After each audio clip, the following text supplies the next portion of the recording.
Bismillahirrahmanirrahim. Assalamu alaikum dear friends. Today we will discuss a topic addition of vector by rectangular component. तो आज जो हम topic discuss करने जा रहे हैं वो है addition of vector by rectangular components के रेक्टेंगुलर कंपोनेंट्स के थ्रू हम वेक्टर्स को कैसे ऐड करें। तो इससे पहले जो हमने रेजोल्यूशन ऑफ जो हमने वेक्टर पढ़ा था उसमें हमारे पास एक सिंगल वेक्टर थी जिसको हमने क्या किया था, जिसको हमने स्प्लिट किया था, उसको हमने रिजॉल्व किया था और उसके कंपोनेंट्स मैग्नीट्यूड और डायरेक्शन को हमने फाइंड किया था। तो आज हमारे पास यहाँ पर दो वेक्टर्स होंगे और दोनों को हम ऐड करेंगे बाय द रेक्टेंगुलर कंपोनेंट्स इस मेथड से। तो देखिए स्टूडेंट्स, सबसे पहले हम यहाँ पर दो वेक्टर कंसिडर कर लेते हैं। लेट्स से एक वेक्टर ए है और एक जो है वो हमारे पास लेट्स से वेक्टर बी है। अब ये वेक्टर ए के जो कोऑर्डिनेट्स होंगे वो हम यहाँ पर इस तरह से बना लें, ये एक्स एक्सिस और ये हो जाएगा अलोंग वाई एक्सिस। मैं सिंपल एक्स और वाई एक्सिस को डिनोट करूँ, ये हमारे पास होगा ओरिजिन। ये जो एंगल बनाएगा वेक्टर ए एक्स एक्सिस के साथ पॉजिटिव डायरेक्शन में वो होगा थीटा ए। और ये जो होगा, अगर इसको हम कोऑर्डिनेट एक्सिस के ड्रा करें तो ये एक्स एक्सिस, ये हमारे पास हो जाएगा वाई एक्सिस, ये ओरिजिन। कितना एंगल बना रहे हैं वेक्टर बी, ये लेट्स से हमारे पास थीटा बी। अब ये दो वेक्टर्स हैं हमारे पास, दोनों को हम क्या करने जा रहे हैं, ऐड करने जा रहे हैं और उसके बाद फिर हम उसको कंपोनेंट्स में रिजॉल्व करेंगे और उसका मैग्नीट्यूड फाइंड करेंगे और डायरेक्शन फाइंड करेंगे। जैसे इससे प्रीवियस जो लेक्चर था उसमें आप लोगों को मैंने काफ़ी डिटेल से ये चीज़ें समझा दी थी। तो आ जाते हैं, सबसे पहले काम हमारा क्या होगा कि हम कोऑर्डिनेट एक्सिस ड्रा करें। एक्स एक्सिस, वाई एक्सिस, ये हमारे पास हो जाएगा ओरिजिन। तो फॉर एग्ज़ाम्पल ये आपको गिवन हो, मैं जस्ट कंसीडर कर रहा हूँ, फॉर एग्ज़ाम्पल ये 2 सेंटीमीटर का वेक्टर है, आपको लेट्स से एंगल भी गिवन है कि 20 डिग्री का यहाँ पर हमारे पास एंगल है। तो आप लोगों ने क्या करना होगा कि यहाँ पर आप लोगों ने डी स्केल रख के सबसे पहले आपने वो एंगल फाइंड करना है कि ये थीटा ए हमारे पास किस एंगल पे आ रहा है। तो ये 20 का, लेट्स से 20 के ऊपर आ रहा है, तो फिर ये वेक्टर कितने सेंटीमीटर का, 2 सेंटीमीटर का। आपने ओरिजिन से यहाँ तक का 2 सेंटीमीटर की लाइन आपने ड्रा कर देनी है। आपके पास वेक्टर ए और इसका जो एंगल है वो है थीटा ए। ये मैं जस्ट एग्जांपल दे रहा हूँ, जस्ट फॉर कंसेप्ट कि हमारे पास अगर ऐसे हो तो हमने ऐसे उसको क्या करना होगा, ड्रा। अब देखें, अगर हम वेक्टर बी को ड्रा करना चाहे तो एक और लाइन यहाँ पर हम डॉटेड लाइन में parallel to the x axis हम एक लाइन ले लेंगे जो कि पैरेलल होगी टू द एक्स एक्सिस। अब यहाँ पर आप जब डी स्केल रखेंगे तो आपको थीटा बी भी गिवन होगा। फॉर एग्ज़ाम्पल ये हम कंसिडर करिए 30 डिग्री है फॉर एग्ज़ाम्पल, और इसका मैग्नीट्यूड 3 सेंटीमीटर है। फॉर एग्ज़ाम्पल हम कंसिडर करें तो यहाँ पर आप डी स्केल रखेंगे, यहाँ पर आप 30 एंगल को फाइंड करेंगे। लेट्स से 30 एंगल यहाँ पर हमारे पास आ गया और 3 सेंटीमीटर की फिर हम लाइन ले लें तो ये हमारे पास हो गया वेक्टर बी। अब हमारे पास दो वेक्टर आ गए, दोनों को हमने ऐड किया हेड टू टेल रूल से, फर्स्ट वाले का हेड, लास्ट वाले का टेल, और इस तरह। अब हम इसका फाइंड करेंगे रिज़ल्टेंट, तो इसको मैं स्मॉल सा लिख लूँ ताकि रिज़ल्टेंट के लिए हमारे पास जगह बने। ये वेक्टर ए, ये वेक्टर बी। अब रिज़ल्टेंट क्या होगा, रिज़ल्टेंट आप फर्स्ट वाले का आप लोगों ने क्या लेना होगा, टेल, और लास्ट वाले का हेड। इसको आप ज्वाइन करें, यह आपके पास रिज़ल्टेंट आ गया आर। तो इस केस में जो रिज़ल्टेंट है, अब मैं इसको रफ़ करने जा रहा हूँ। अब हम कैलकुलेशन करेंगे इसकी।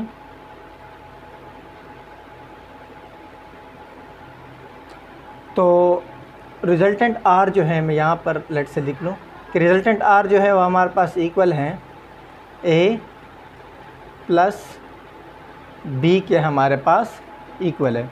ये भी हमारे पास वेक्टर है, ये भी वेक्टर, इसके ऊपर आप एरो हेड पुट करते जाएं।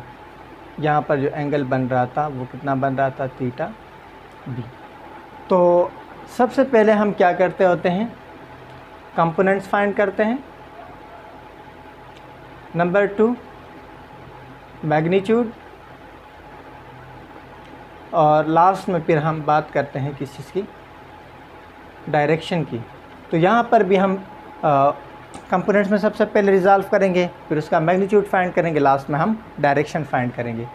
तो देखिए स्टूडेंट्स, ए वेक्टर अगर अलोंग एक्स एक्सिस और वाई एक्सिस में इसको स्प्लिट करूँ तो अलोंग एक्स एक्सिस इसका ये हमारे पास आएगा यहाँ तक, और ये हमारे पास क्या होगा, a x vector a along x axis, और ये जो परपेंडिकुलर लाइन होगी चूँकि वाई एक्सिस के पैरेलल है तो ये हमारे पास हो जाएगी ए वाई। आप यहाँ पर भी ले सकते हैं इसको आप ए वाई यहाँ पर भी ले सकते हैं, और इसका जो है वो यहाँ पर भी आप ले सकते हैं ए एक्स। बहरहाल आप लोग को यहाँ से समझ आ रही है कि ये अलोंग एक्स एक्सिस हमने एक वेक्टर को ए को स्प्लिट किया और अलोंग वाई एक्सिस भी, तो इसको हमने रिजॉल्व कर दिया।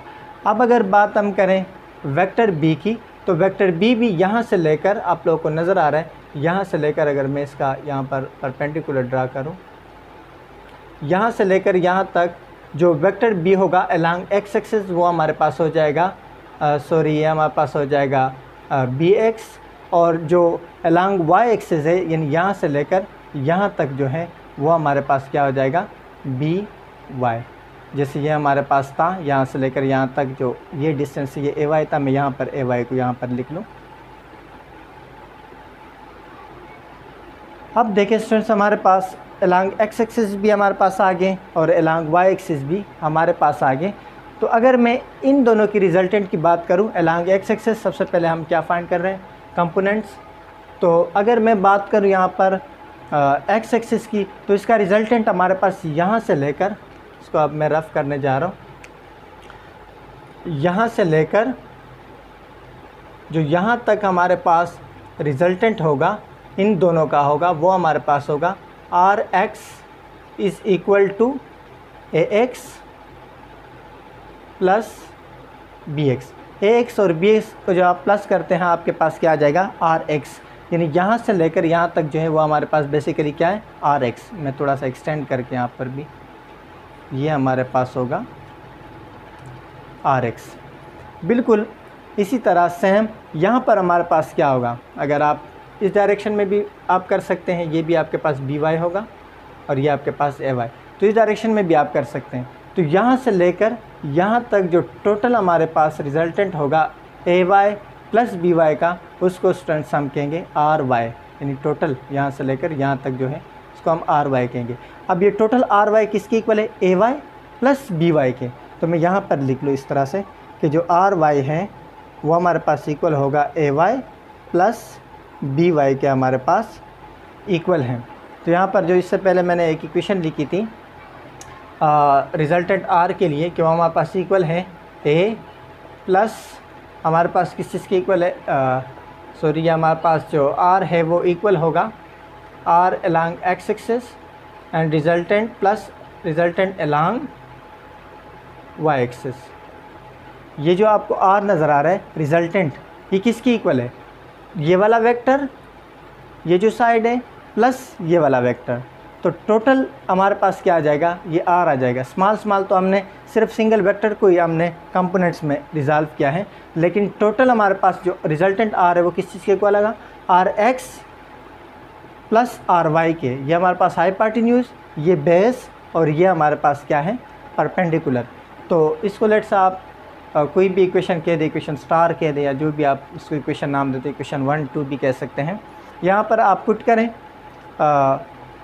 आर एक्स की जगह पर ये वैल्यू पुट करें और आर वाई की जगह पर ये वैल्यू पुट करें, तो आपके पास आ जाएगा जो टोटल रिजल्टेंट है। आर एक्स की जगह पर हम क्या पुट कर सकते हैं, a x plus b x plus ये वाला आर वाई की वैल्यू हमारे पास ये है ए वाई प्लस हमारे पास हो जाएगा बी वाई। या इसको आप इस तरह से भी लिख सकते हैं कि जो हमारे पास वाई एक्सेस वाले हैं उसको एक साइड पे कर दे, और जो हमारे पास बल्कि हमारे पास ये बिल्कुल ठीक आ रहे हैं। तो ये चूँकि अलोंग एक्स एक्सिस है, तो एक्स एक्सिस हमारे पास कौन सा यूनिट वेक्टर होता है, आई, और अलोंग जे जो हमारे पास वाई एक्सिस होता है वो हमारे पास क्या होता है, जे। तो आप यहाँ पर लिख भी सकते हैं आई यूनिट वेक्टर और ये हमारे पास हो जाएगा जे यूनिट वेक्टर। तो यहाँ से हमारे पास ये चीज़ें हमारे पास आ गई। सबसे पहले इसको हमने किस में रिजॉल्व किया, कंपोनेंट्स में। अब हम फाइंड करने जा रहे हैं मैग्नीट्यूड को। नंबर 2 हम फाइंड करेंगे किसको, मैग्नीट्यूड। तो मैग्नीट्यूड को फाइंड करने के लिए हम यूज़ करेंगे पाइथागोरस थ्योरम। पाइथागोरस थ्योरम हम यूज़ करेंगे।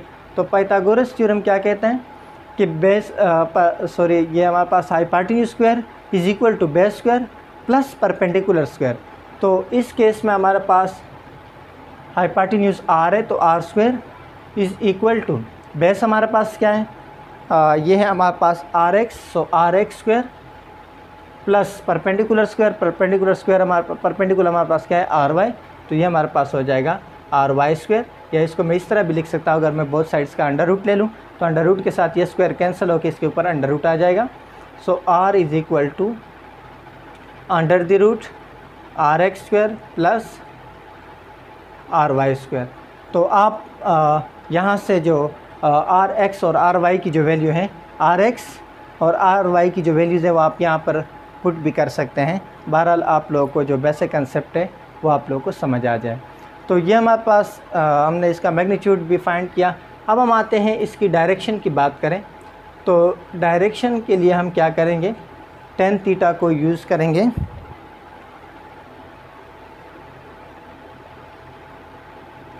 डायरेक्शन के लिए हम यूज़ करेंगे टेन थीटा। टेन थीटा हमारे पास इक्वल होता है परपेंडिकुलर और बेस के इक्वल होता है। तो इस केस में हमारे पास परपेंडिकुलर क्या है, आर वाई। तो आप लिखें tan theta is equal to r y divided by base हमारे पास क्या है, आर एक्स। तो यहाँ पर आप लोग लिखें आर एक्स, या टेन थीटा यहाँ पर मल्टीप्लिकेशन में थीटा के साथ 10 यहाँ पर आएगा, डिवाइड हो जाएगा, पावर पॉजिटिव ऊपर जाएगा पावर नेगेटिव। तो आपके पास आ जाएगा theta is equal to 10 inverse r y divided by r x. अब आर वाई और आर एक्स की वैल्यू आप यहाँ से पुट कर सकते हैं। आर वाई की वैल्यू आपके पास a y plus b Y यहाँ पर पुट करें, आर एक्स की वैल्यू ए एक्स प्लस बी एक्स है वो आप यहाँ पर पुट करें। बहरहाल आप लोगों को जो बेसिक कंसेप्ट है वो आना चाहिए। ये तो हमारे पास दो वेक्टर्स की बात होती, हमने इसका कंपोनेंट्स भी फाइंड किए, इसका हमने मैग्नीट्यूड भी फाइंड किया और हमने इसकी डायरेक्शन भी फाइंड की, जो कि हमारे पास ज़रूरी होता है जब हम कंपोनेंट्स को ऐड करते हैं या स्प्लिट करते हैं, रिजॉल्व करते हैं तब। तो अगर हमारे पास मोर देन 2 वेक्टर्स हो तो फिर हम क्या करेंगे, मैं इसको रफ कर रहा हूँ। मोर देन 2 वेक्टर्स हो, ये तो हमारे पास ए बी थे, लेट से हमारे पास एक और वेक्टर आ गया, वेक्टर सी हमारे पास आ गया।